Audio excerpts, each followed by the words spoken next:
Baik, kita langsung masuk pertanyaan pertama, ya. Jadi saya bacakan pertanyaannya. Assalamualaikum warahmatullahi wabarakatuh. Semoga Syekh dan Ustadz selalu dalam lindungan Allah. Amin. Mohon izin bertanya, ada penceramah yang bilang virus corona ini adalah tentara Allah. Tapi ada juga penceramah yang bilang COVID ini bagian dari pasukan jin. Manakah yang benar? Jazakumullahu khairan katsiran. Fahim Syekh al-an. Baina jin. Soal awal, hunaka minal muhadirin minal asatidza man yaqulu bi anna COVID-19 jundun min junudillah wa ustazul akhar yaqul bi annahu jundun min junudis syayatin minal jin wa ayyuhuma asah. Bismillahirrahmanirrahim. Ba'da alhamdulillah wassalatu wassalamu ala rasulillah. Labudda an na'rif awalan an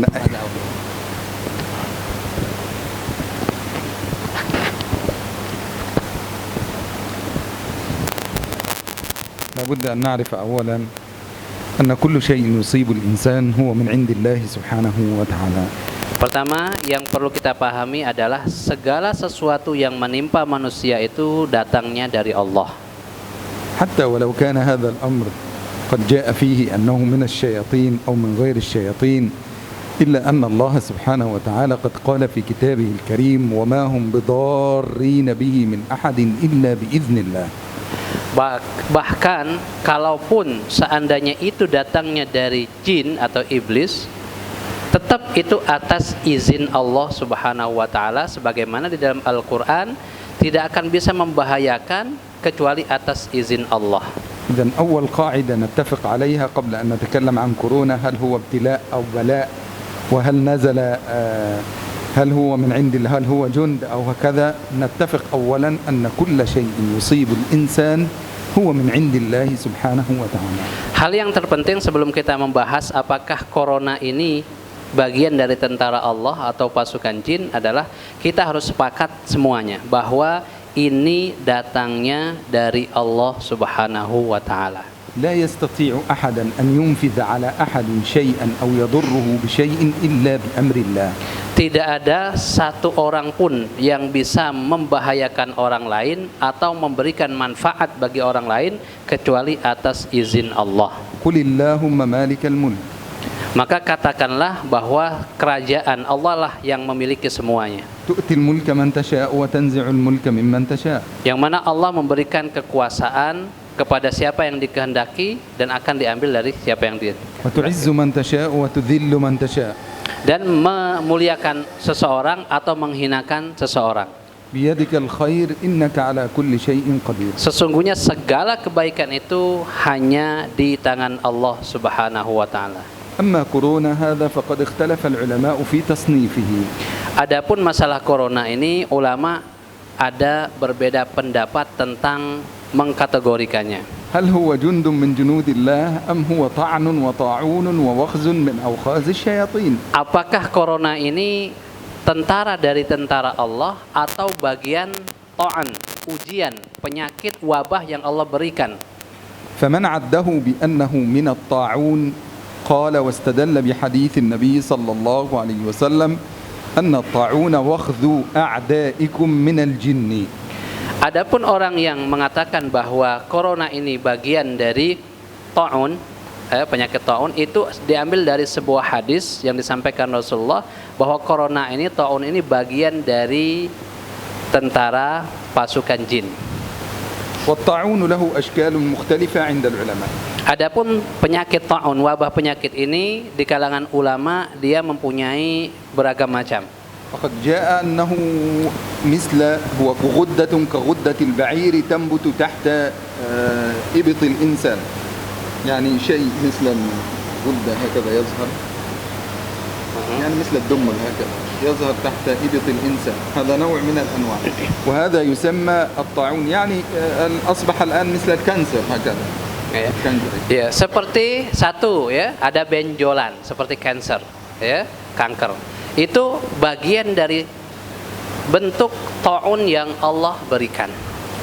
كذلك النوع الثاني من الطاعون وهو الطاعون الذي يسمى بالطاعون التنفسي الذي يختص بالنفس وهو الذي يصيب الرئتين ويصيب هذه الأشياء ولذلك عدوا كورونا من هذا النوع من أنواع الطاعون.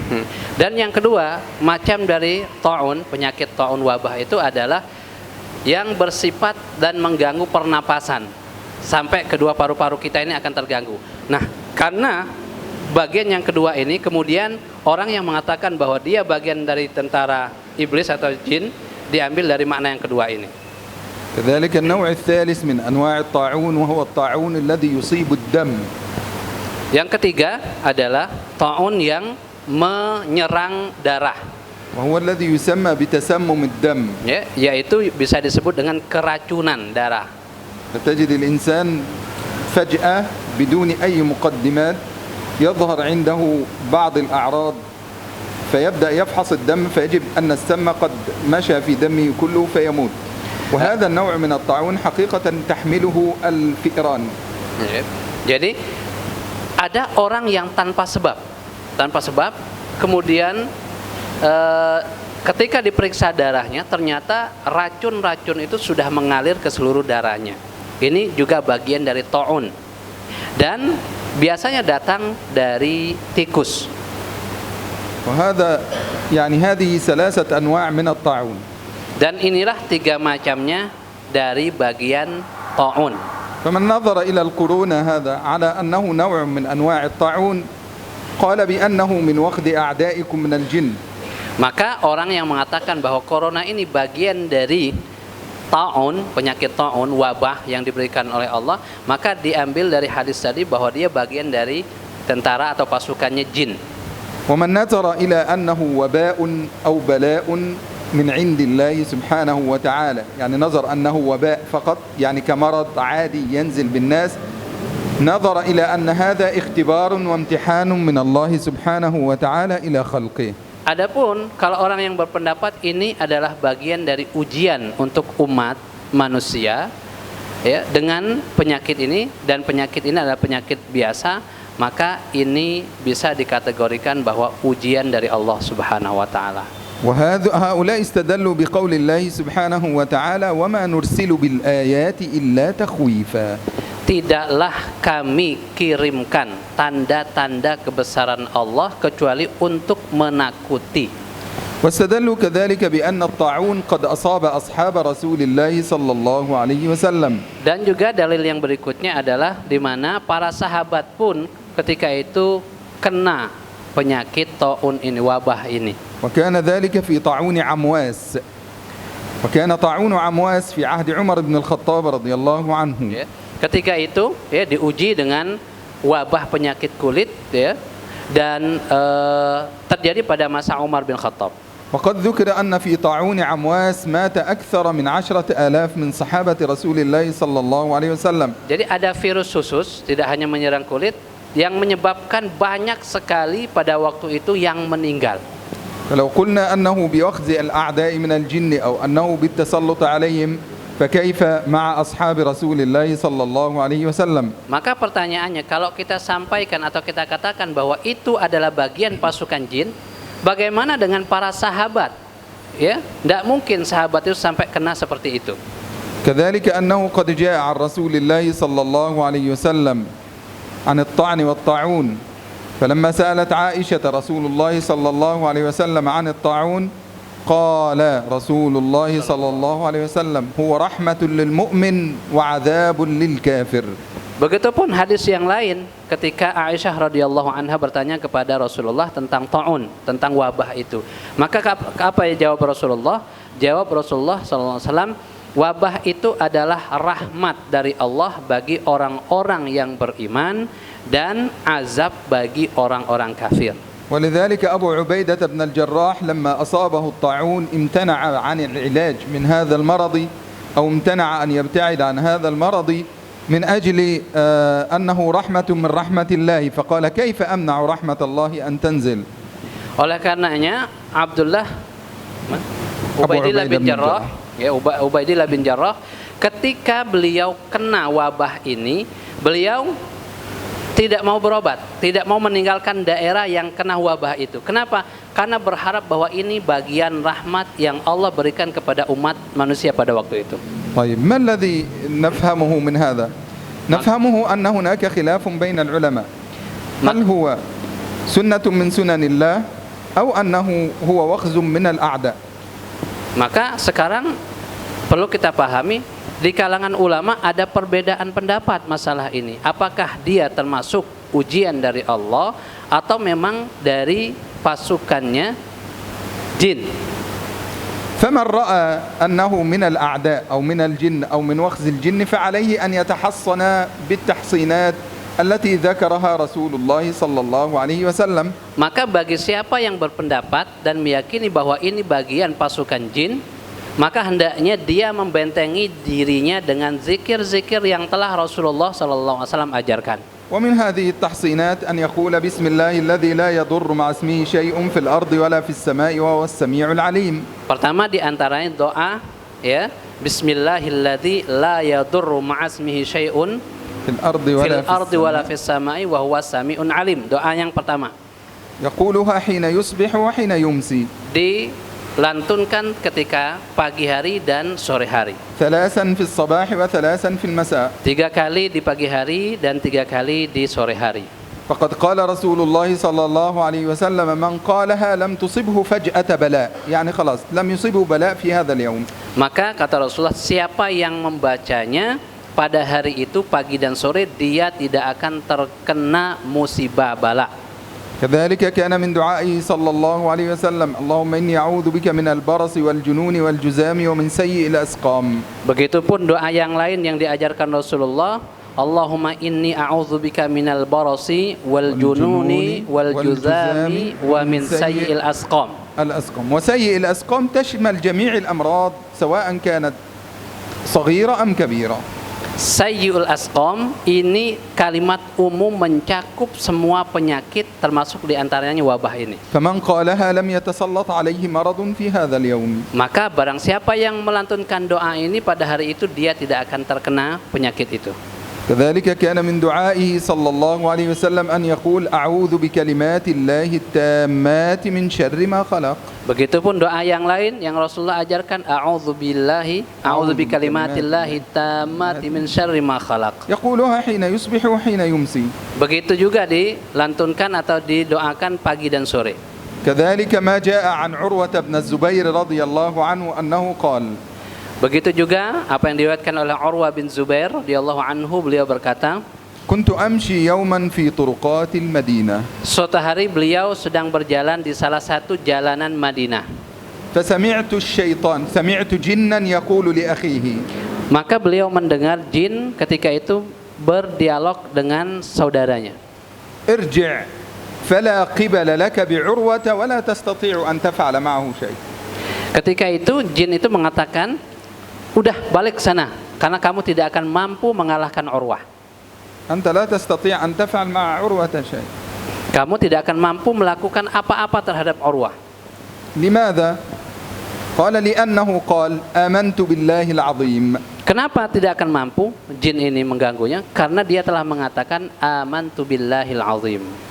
Wa kafartu bil jibti wat taghut. Dan saya tidak percaya terhadap apa-apa yang bentuknya setan atau taghut. واستمسكت بالعروة الوثقى لا انفصام لها والله سميع عليم. Dan berpegang dengan kalimat tauhid yang kuat yang mana Allah Maha mendengar lagi Maha mengetahui. فقال عروة تعلمتها من رسول الله صلى الله عليه وسلم. Kemudian Urwah mengatakan, itu saya pelajari dari Rasulullah sallallahu alaihi wasallam. ومنذ أن سمعتها لم أتركها. Sejak pertama saya mendengarnya sampai detik itu beliau tidak pernah meninggalkannya. إذن هذا لو كان من طعن الأعداء كما يتبنى الرأي هذا بعض العلماء. أما إن كان وباء من الأوبئة أو مرضا من الأمراض التي تنزل أو آية من آيات الله فكل آية تنزل فهي ابتلاء من الله سبحانه وتعالى. Yang barusan kita bahas itu bagi orang yang mengatakan bahwa ini bagian dari jin, maka tadi membentenginya demikian. Tapi kalau kita berpendapat bahwa ini bagian ujian, penyakit yang Allah berikan, maka itu sekali lagi perlu kita yakini ujian dari Allah untuk semua kaum muslimin. وأنا أريد من حضراتكم أن تفرقوا بين كلمة ابتلاء وبين كلمة بلاء. Sekarang beliau mengajak kita untuk memahami perbedaan antara kalimat ibtila, ujian, dan bala. لأن المعنى بينهم كبير جدا وفرق كبير جدا. Karena ternyata kedua kalimat ini mempunyai makna yang sangat mendasar dan sangat besar sekali. الابتلاء هو اختبار من الله سبحانه وتعالى لعباده. Pertama, al-ibtila itu adalah ujian dari Allah untuk hambanya. وليبتلي الله ما في صدوركم وليمحص ما في قلوبكم. Allah menguji itu apa yang ada di dalam hati kita supaya mampu membersihkan hati kita yang kotor. قد يبتليك الله عز وجل بالكفار فيقول تعالى هنالك ابتلي المؤمنون وزلزلوا زلزالا شديدا. Kadang Allah menguji kita dengan kekufuran atau orang-orang kafir. Sebagaimana ayat yang disebutkan, bahkan ada goncangan untuk menguji manusia. قد يبتليك الله عز وجل بشيء من الآيات حتى تفعلها كمثل إبراهيم عليه السلام وإذ ابتلى إبراهيم ربه بكلمات فأتمهن. Atau dengan ayat, bukti-bukti sebagaimana Allah menguji Ibrahim alaihi salam dengan bukti-bukti kauniyah yang ada di alam semesta ini untuk menguji kita supaya tambah yakin dengan Allah. إذن الله ابتلى هذا ابتلاء كلها اختبارات ومدة الابتلاء تكون مدة طويلة جدا. Dan ibtila, ujian dari Allah ini untuk siapa saja dan waktunya itu sangat panjang sekali ujian ini. أما مدة البلاء تكون صغيرة. Adapun, kalau dalam Indonesia sama, ujian semua. Tapi kalau kalimat bala ini masanya pendek waktunya. حينما يسلط الله جنده في البلاء تأخذ الناس أخذا سريعا لا تنتظر. Jadi begitu Allah berikan bala ini, maka akan cepat setelahnya diberikan kemudian sirna langsung. تعالوا نرى البلاء في القرآن. Sekarang mari kita lihat contoh-contoh di dalam Al-Quran. تعالوا معي في قصة صالح عليه السلام. Sekarang tentang kisah Saleh alaihi salam. عقروا الناقة فقال لهم تمتعوا في داركم 3 أيام ذلك وعد غير مكذوب. Pertama, ketika sudah diwanti-wanti oleh beliau untuk tidak menyembelih onta, tetapi mereka sembelih, maka kata Nabi Saleh, tunggulah kalian di rumah-rumah kalian selama 3 hari, dan itu janji yang tidak akan didustakan. إذن مدة البلاء 3 أيام فقط. Maka dari contoh ini, bala itu hanya 3 hari saja. مدة ضيقة ليست طويلة ليست من شهر نوفمبر حتى شهر لا. Jadi pendek, jadi tidak berbulan-bulan waktunya itu. لماذا؟ لأن البلاء مرتبط بغضب الله.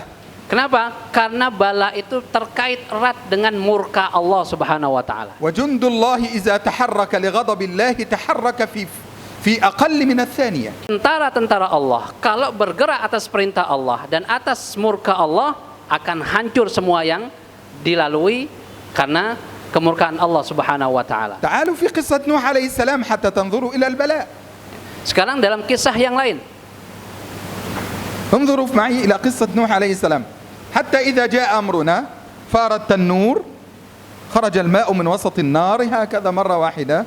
السماء المطر ينزل ففتحنا أبواب السماء بماء منهمر وفجرنا الأرض عيونا فالتقى الماء على أمر قد قدر حملناه على ذات ألواح ودسر تجري في أمواج كالجبال وهي تجري بهم في موج كالجبال ونادى نوح ابنه.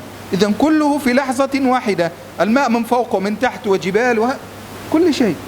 Contoh yang lain di dalam Al-Quran, kisah Nabi Nuh. Ketika Allah berikan bala dengan murkanya, jadi yang menenggelamkan bumi itu tidak hanya air dari langit, tapi dari dalam bumi keluar air. Dari atas langit dibukakan pintu, dari laut juga datang, sehingga dalam hitungan detik, dalam hitungan yang sangat cepat, itu gelombang air yang masuk itu sampai setinggi gunung-gunung, bukit-bukit. في لحظة واحدة تحولت الصحراء التي لا زرع فيها لا ماء لا شيء مستوي على الأرض إلى جبال من الماء. Maka dalam hitungan detik, dalam hitungan yang sangat cepat, padang pasir yang tadinya tidak ada air, dalam hitungan detik sudah menjadi gunung-gunung air. كذلك في قصة لوط عليه السلام. Kisah yang lain, kisah Lut alaihi salam. لم يصبر عليهم ولا يقول شهر شهرين ثلاثة إن موعدهم الصبح أليس الصبح بقريب.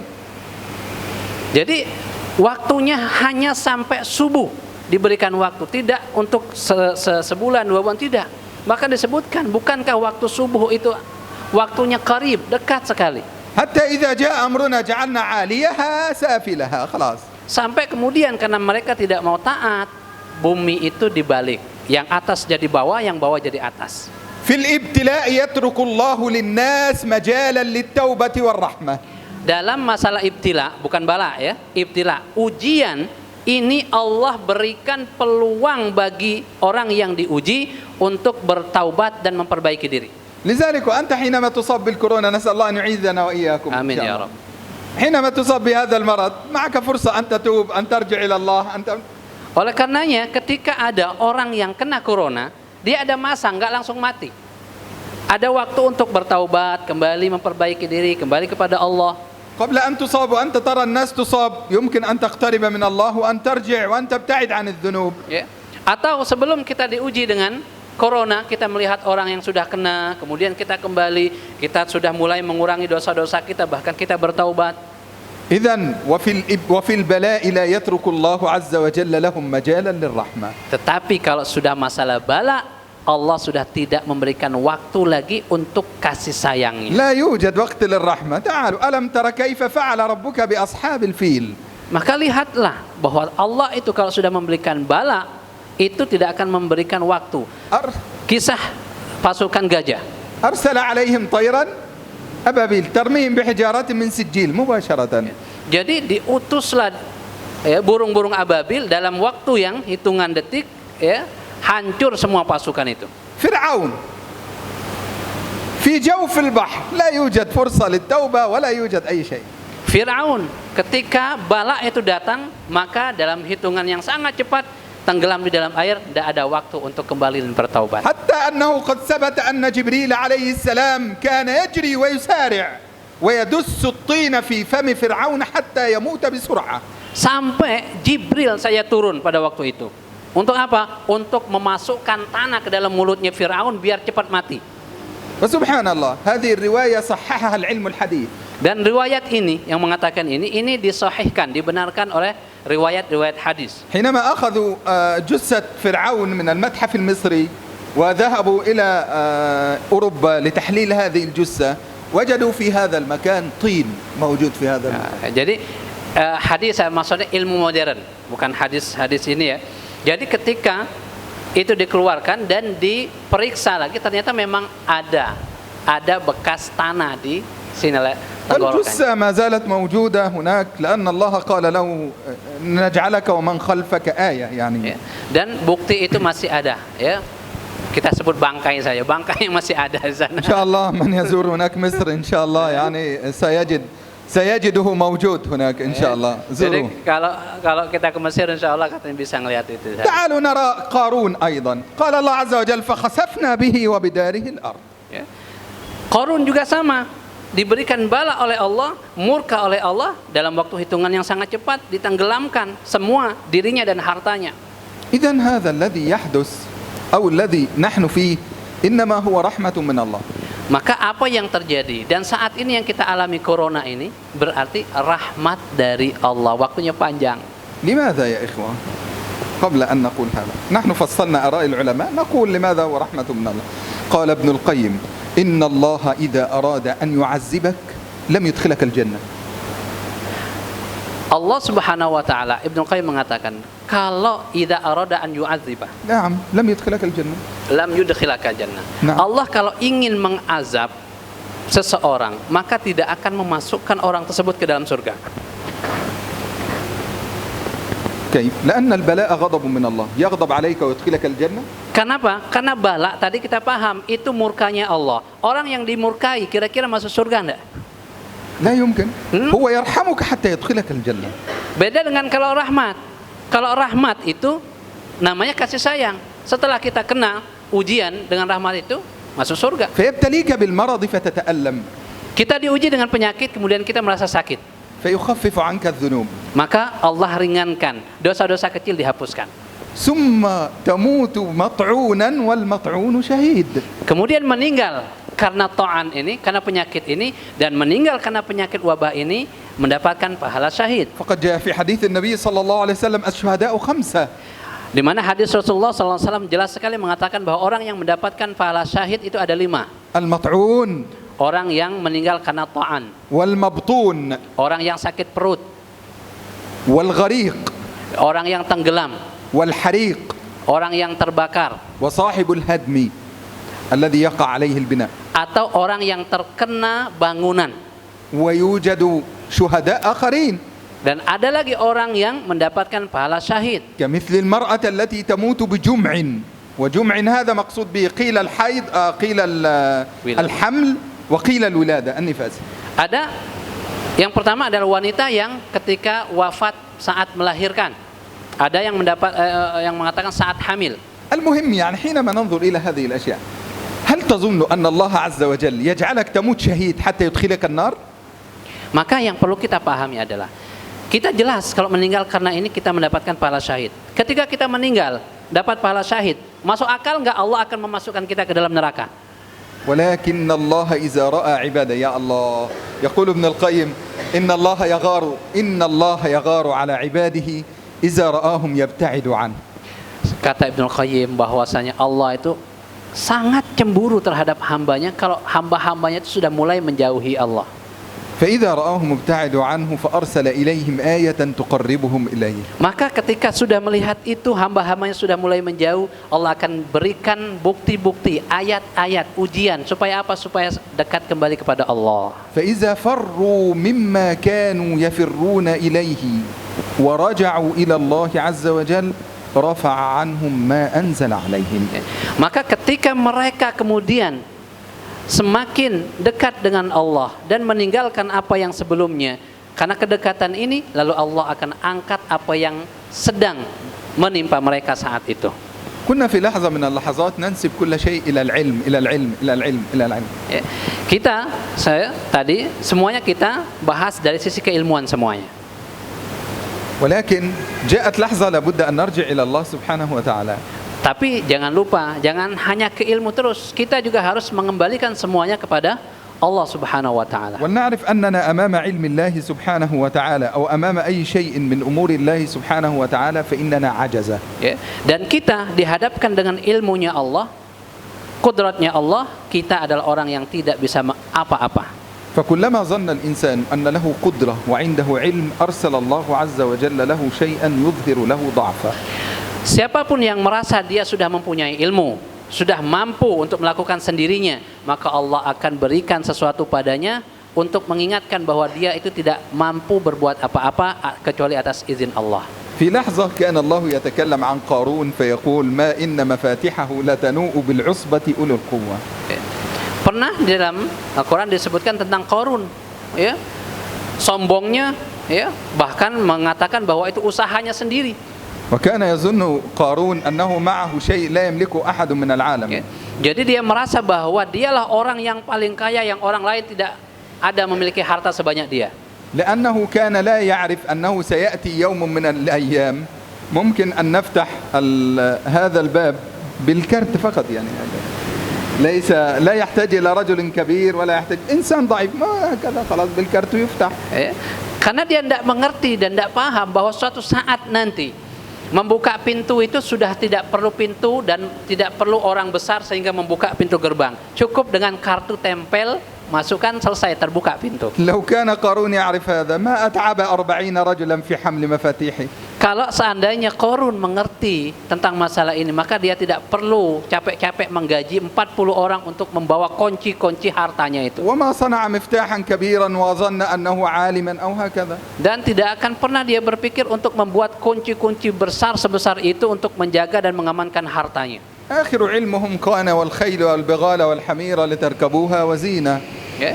Sampai kemudian ayat itu menerangkan tentang hewan-hewan yang boleh dan bisa dijadikan alat-alat untuk transportasi dan hiasan. حتى توصلنا الآن إلى طائرات وإلى.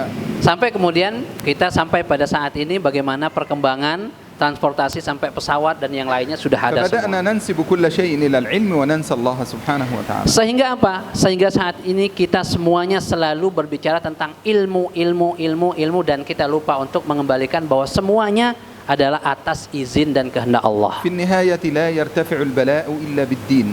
Maka ujung-ujungnya bala itu tidak akan diangkat kecuali dengan semakin baiknya agama. أروا الله من أنفسكم خيرا. Ya.